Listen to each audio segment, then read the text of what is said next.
নমস্কাৰ বন্ধু বান্ধৱীসকল আপোনালোক সকলোকে মই সুৰজ ছাত্ৰীয়ে পুনৰবাৰ টিপছ অসম ইউটিউব চেনেলটোলৈ স্বাগতম জনাইছো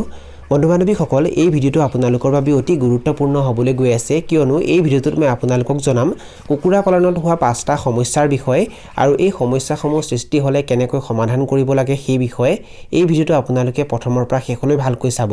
আৰু যদি আপোনালোকে এই চেনেলটোত প্ৰথমবাৰ আহিছে তেনেহলে চেনেলটো সাবস্ক্ৰাইব কৰি ওচৰতে থকা বেল ঘণ্টিটো প্ৰেছ কৰি দিব কুকুৰাৰ মাজত হোৱা সমস্যাসমূহৰ ভিতৰত প্ৰথম সমস্যাটো হ'ল অত্যাধিক গৰম আৰু অত্যাধিক ঠাণ্ডা চাওক বন্ধু বান্ধৱীসকল গৰমৰ দিনত অত্যাধিক গৰম হোৱাৰ বাবে কুকুৰাবোৰে গৰম সহ্য কৰিব নোৱাৰে কুকুৰাবোৰৰ হিট ষ্ট্ৰেছ হয় আৰু অত্যাধিক গৰম হোৱাৰ বাবে কেতিয়াবা কুকুৰাবোৰৰ মৃত্যু হোৱা দেখিবলৈ পোৱা যায় আৰু গৰমৰ দিনত সাধাৰণতে কুকুৰাবোৰৰ ওজনো ভালকৈ বৃদ্ধি নহয় আৰু যদি আপোনালোকে এই সমস্যাৰ পৰা কুকুৰাবোৰক বচাই ৰাখিব বিচাৰিছে তেনেহলে কুকুৰাৰ গৰালটো আপোনালোকে ঠাণ্ডা কৰি ৰাখিব লাগিব কুকুৰাৰ গৰালটোত যদি অত্যাধিক গৰম হয় তেনেহলে আপোনালোকে গৰালত ফেনৰ ব্যৱস্থা কৰিব লাগিব লগতে কুকুৰাৰ গৰালৰ আশে-পাশে আপোনালোকে গছ-গছনি লগাব লাগিব আৰু যদি আপোনালোকে লোকেল সোণালী ক্ৰয়লাৰ ডবল এফ জি বা কৰকনাথ কুকুৰা পালন কৰে তেনেহলে কুকুৰাবোৰক আপোনালোকে বাহিৰত এৰি দিব লাগিব কুকুৰাবোৰৰ ওজন যেতিয়া আধা কেজি হৈ যায় তেতিয়াৰ পৰা কুকুৰাবোৰক আপোনালোকে বাহিৰত এৰি দিব লাগিব কুকুৰাবোৰক যদি আপোনালোকে গৰমৰ দিনত বাহিৰত এৰি দিয়ে তেতিয়া কুকুৰাবোৰৰ গৰম বেছিকৈ নালাগে কুকুৰাবোৰক যেতিয়া আপোনালোকে বাহিৰত এৰি দিয়ে তেতিয়া কুকুৰাবোৰে গছ-গছনিৰ তলত জিৰণি লয় আৰু কুকুৰাবোৰে যেতিয়া বাহিৰত ঘূৰি ফুৰে তেতিয়া সিহঁতৰ গৰম বেছিকৈ নালাগে কিন্তু গৰালৰ ভিতৰত যদি কুকুৰাবোৰ থাকে তেতিয়া কিন্তু কুকুৰাবোৰৰ গৰম বেছিকৈ লাগে কুকুৰা পালনত সৃষ্টি হোৱা সমস্যাসমূহৰ ভিতৰত দ্বিতীয় সমস্যাটো হ'ল অত্যাধিক দুৰ্গন্ধ চাওক বন্ধু বান্ধৱীসকল যেতিয়া কুকুৰা পালন কৰা হয় তেতিয়া সাধাৰণতে দুৰ্গন্ধৰ সৃষ্টি হয় কুকুৰাবোৰে যি পায়খানা কৰে তাৰ ফলত কুকুৰাৰ গৰালটো লেতেৰা হয় আৰু তেনেকৈ দুৰ্গন্ধৰ সৃষ্টি হয় আৰু কিছুমানে কি কৰে কুকুৰাবোৰ যেতিয়া মৰি যায় তেতিয়া সেই মৰি যোৱা কুকুৰাবোৰক তেওঁলোকে বাহিৰত পেলাই দিয়ে য'তে ত'তে পেলাই দিয়ে যাৰ ফলত আশে-পাশে দুৰ্গন্ধৰ সৃষ্টি হয় যদি আপোনালোকে এই সমস্যাৰ পৰা পৰিত্ৰাণ পাব বিচাৰিছে তেনেহলে কুকুৰাৰ গৰালটো আপোনালোকে প্ৰত্যেক দিনাই চফা কৰিব লাগিব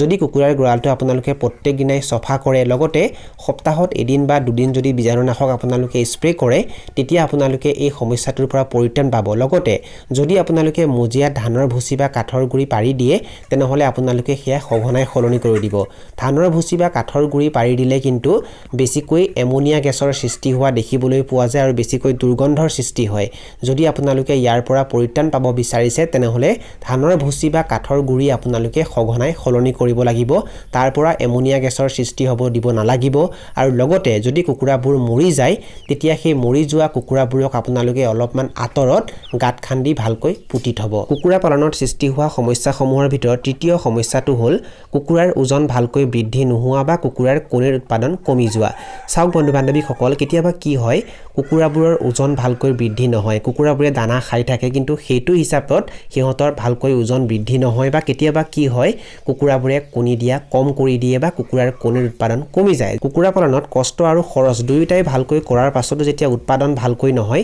তেতিয়া বহুতেই লোকচানৰ সন্মুখীন হয় আৰু তেনেকৈ বহুতেই কুকুৰাৰ ফাৰ্ম বন্ধ কৰিবলগীয়া পৰিস্থিতি হয় চাওক বন্ধু বান্ধৱীসকল যদি আপোনালোকে এই সমস্যাটোৰ পৰা পৰিত্ৰাণ পাব বিচাৰিছে তেনেহলে আপোনালোকে যেতিয়া কুকুৰাৰ পোৱালি ফাৰ্মত ভৰাব তেতিয়াৰ পৰাই আপোনালোকে ভালকৈ সাৱধান হ'ব লাগিব আপোনালোকে সঠিক প্ৰজাতিৰ কুকুৰাৰ পোৱালি ফাৰ্মত ভৰাব লাগিব আপোনালোকে ভাল কোৱালিটিৰ মানে উন্নত মানদণ্ডৰ কুকুৰাৰ পোৱালি ফাৰ্মত ভৰাব লাগিব যদি আপোনালোকে মাংস উৎপাদনৰ বাবে কুকুৰা পালন কৰিম বুলি ভাবে তেনেহলে আপোনালোকে উন্নত মানদণ্ডৰ পোৱালি ভৰাব লাগিব যদি আপোনালোকে বি বা সি গ্ৰেডৰ পোৱালি লৈ ফাৰ্ম কৰে তেতিয়া কিন্তু আপোনালোকে যিমান দানা খাবলৈ দিলেও সিহঁতৰ ওজন ভালকৈ বৃদ্ধি নহ'ব সেইকাৰণে আপোনালোকে সদায় এ গ্ৰেডৰ পোৱালি লৈ ফাৰ্ম কৰিব লাগিলে আপোনালোকে 2 টকা বেছিকৈ দি পোৱালি কিনিব তথাপিতো আপোনালোকে ভাল কোৱালিটিৰ পোৱালি লৈ ফাৰ্ম কৰিব তেতিয়া আপোনালোকে পিছলৈ লোকচানৰ সন্মুখীন হ'বলগীয়া নহয় তেনেকুৱা পোৱালি লৈ ফাৰ্ম কৰিলে সাধাৰণতে কুকুৰাৰ মাজত বেমাৰ আজাৰো কমকৈ হোৱা দেখিবলৈ পোৱা যায় লগতে সিহঁতৰ ওজনো ভালকৈ বৃদ্ধি হয় যদি আপোনালোকে এ গ্ৰেডৰ পোৱালি লৈ ফাৰ্ম কৰে তেতিয়া আপোনালোকে লাভান্বিত হ'ব যদি আপোনালোকে বি বা সি গ্ৰেডৰ পোৱালি লৈ ফাৰ্ম কৰে তেতিয়া হয়তো আপোনালোকে লোকচানৰ সন্মুখীন হ'ব বন্ধু বান্ধৱীসকল যেতিয়া আপোনালোকে পোৱালিবোৰ ফাৰ্মত ভৰাব তেতিয়া প্ৰথম দিনাখনৰ পৰাই সেই পোৱালিবোৰৰ আপোনালোকে ভালকৈ যত্ন ল'ব লাগিব যদি আপোনালোকে যত্ন ভালকৈ নলয় তেতিয়াও কিন্তু সিহঁতৰ ওজন ভালকৈ বৃদ্ধি নহ'ব সিহঁতৰ গ্ৰোথ ভাল নহ'ব যাৰ বাবে বাবে আপোনালোকে লোকচানৰ সন্মুখীন হ'ব প্ৰথম দিনাখনৰ পৰাই সিহঁতৰ যত্ন আপোনালোকে ভালকৈ ল'ব সিহঁতক আপোনালোকে ভাল কোৱালিটি দানা খাবলৈ দিব দানা খাবলৈ দিওঁতে আপোনালোকে একেবাৰে কৃপণালি নকৰিব এদিনত এটা কুকুৰাক যিমান দানাৰ প্ৰয়োজন হয় সিমান দানা আপোনালোকে যোগান ধৰিব লাগিব লগতে সময়ে সময়ে কুকুৰাবোৰক আপোনালোকে ভিটামিন বা মাল্টিভিটামিন দিব লাগিব আৰু যদি আপোনালোকে কণী উৎপাদনৰ বাবে কুকুৰা পালন কৰে তেন্তে যিবোৰ কুকুৰা কণী উৎপাদনত ভাল তেনেকুৱা প্ৰজাতিৰ কুকুৰা আপোনালোকে কণী উৎপাদনৰ বাবে পোহপাল দিব লাগিব যদি আপোনালোকে যিটি প্ৰজাতিৰ কুকুৰাক কণী উৎপাদনৰ বাবে পোহপাল দিয়ে তেতিয়া সেই কুকুৰাবোৰে বেছিকৈ কণী নিদিয়ে যাৰ বাবে আপোনালোকে লোকচানৰ সন্মুখীন হ'ব কণী উৎপাদনৰ বাবে পোহপাল দিয়া কুকুৰাবোৰক আপোনালোকে ভাল কোৱালিটিৰ লেয়াৰ দানা খাবলৈ দিব লগতে কুকুৰাবোৰক আপোনালোকে পৰ্যাপ্ত পৰিমাণে কেলছিয়ামৰ যোগান ধৰিব কণী পৰা কুকুৰাবোৰক কেলছিয়ামৰ বহুত বেছি আৱশ্যক হয় যদি আপোনালোকে কেলছিয়ামৰ যোগান ধৰিব নোৱাৰে তেতিয়া কুকুৰাবোৰে বেছিকৈ কণী নিদিয়ে সিহঁতৰ কণীৰ উৎপাদন কমি যায় লগতে কণীৰ কোৱালিটিও ভাল নহয় সেইকাৰণে আপোনালোকে কণী পৰা কুকুৰাবোৰক কেলছিয়ামৰ যোগান ধৰিব আপোনালোকে ভেটেনেৰী দোকানৰ পৰা কেলছিয়ামৰ টনিক কিনি আনি সেয়া পানীৰ লগত মিহলি কৰি কুকুৰাবোৰক খাবলৈ দিব লগতে আপোনালোকে সজিনা গছৰ পাত পালেং শাক কুকুৰাবোৰক খাবলৈ দিব সজিনা গছৰ পাতত আৰু পালেং শাকত প্ৰচুৰ পৰিমাণে কেলছিয়াম থাকে ইয়াৰ উপৰি আপোনালোকে কণী পৰা কুকুৰাবোৰক বন্ধাকবি খাবলৈ দিব পাৰে বিলাহী খাবলৈ দিব পাৰে নেপিয়াৰ ঘাঁহ খাবলৈ দিব পাৰে এইবোৰ খাবলৈ দিলে কুকুৰাৰ কণীৰ উৎপাদনো ভাল হয় লগতে কুকুৰাৰ কণীৰ কোৱালিটিও ভাল হয় কুকুৰা পালনত সৃষ্টি হোৱা সমস্যাসমূহৰ ভিতৰত 4 নম্বৰ সমস্যাটো হ'ল কুকুৰাবোৰক বিক্ৰী কৰিবলৈ অসুবিধা হোৱা বা কুকুৰাৰ কণী বিক্ৰী কৰিবলৈ অসুবিধা হোৱা